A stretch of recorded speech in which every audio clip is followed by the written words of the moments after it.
Mr. President, members of the Council, as I brief today, I'm reminded of previous messages we have delivered to this Council over the past months, cautioning that famine, then a worst-case scenario, was becoming increasingly likely.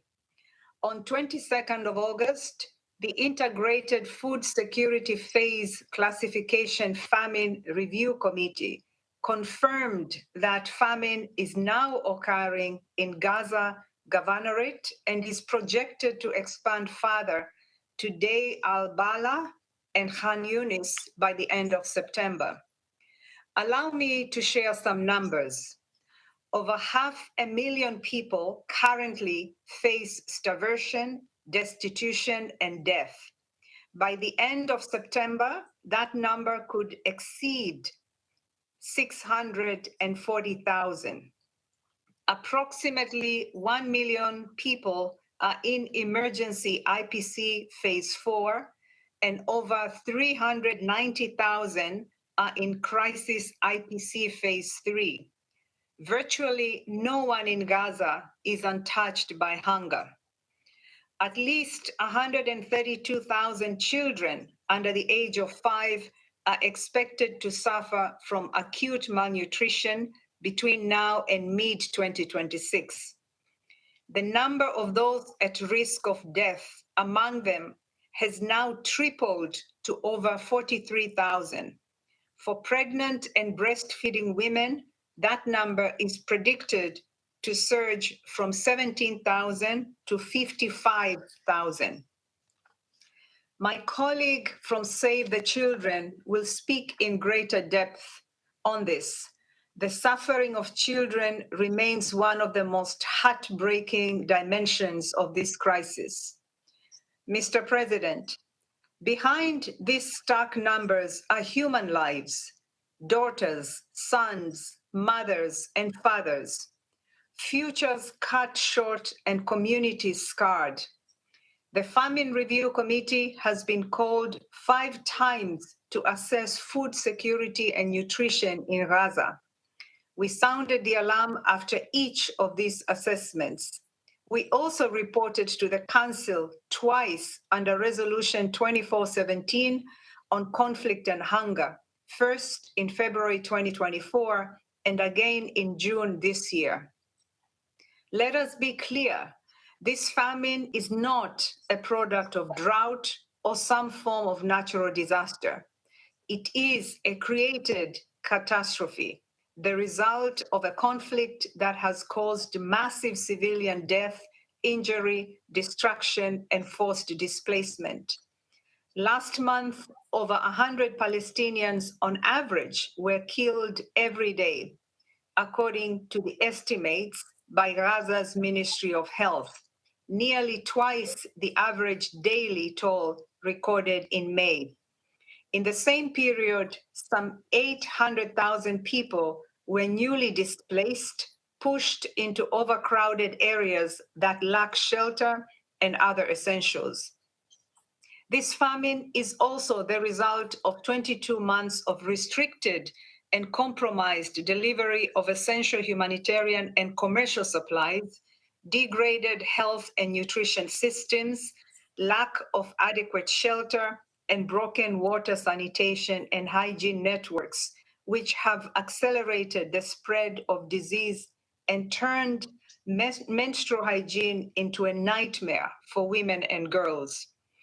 The famine in Gaza is also the result of a destroyed food production system where 98% of the cropland is damaged or otherwise inaccessible, and where livestock is decimated, as ASG Alakbarov has just shared.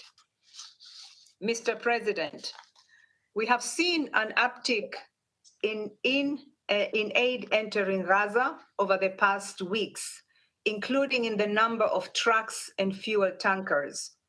During this time, the UN and our partners have brought in at least 12,000 metric tons of wheat flour, supported 80 kitchens, serving 400,000 meals daily, brought in therapeutic food for 30,000 malnourished children for 1 month, delivered truckloads of vital medical supplies, including blood units, and ensured clean water reached over 1,000 locations, alongside hygiene kit distribution and network repairs. Limited commercial traffic has also resumed in the past weeks. This has helped to bring down prices of key commodities, although they remain elevated and largely out of reach for much of the population. And after a long pause, supplies of animal fodder have resumed over the past several days. These are important developments, but they will neither reverse famine nor stop it in its tracks. To meet the needs of 2.1 million starving and hungry people, we need much, much more. We need to bring in and deliver greater volumes of life-saving assistance. We need the restrictions on essential items to be lifted. And we need a halt to the delays and denials that undermine our work every day. I would like to thank Mr. Alak Barov for his leadership as humanitarian coordinator on the ground, in particular for his ongoing engagements to address the serious constraints we are facing. Mr. President, international humanitarian law is a vital safeguard against hunger in conflict. It prohibits the use of starvation of civilians as a method of warfare and forbids attacks on objects essential to civilian survival, such as food, water, and agriculture infrastructure. It demands that the parties take constant care to spare civilians and civilian objects throughout their military operation. It demands that humanitarian personnel and assets be protected at all times and that the provision of unimpeded humanitarian relief be facilitated. There is still time to act. Mr. President, before I close, we must not forget the deterioration in the West Bank, where warlike military operations, settler violence, and discriminatory policies are deepening humanitarian needs and increasing civilian vulnerability. The recent approval of over 3,000 settler housing units under the E1 plan further threatens to fragment the West Bank and places 18 Bedouin communities representing over 3,500 people at risk of forced displacement, compromising their access to critical services. Mr. President and members of the Council, failure to act now will have irreversible consequences. This Council and all member states must immediately work to ensure an immediate, sustained cessation of hostilities in Gaza to prevent further loss of life and to stop famine from expanding. Second, the release of all hostages immediately and unconditionally. Third, the protection of civilians and critical infrastructure, including that which is essential for survival and the functioning of food, health and water, sanitation, and hygiene systems.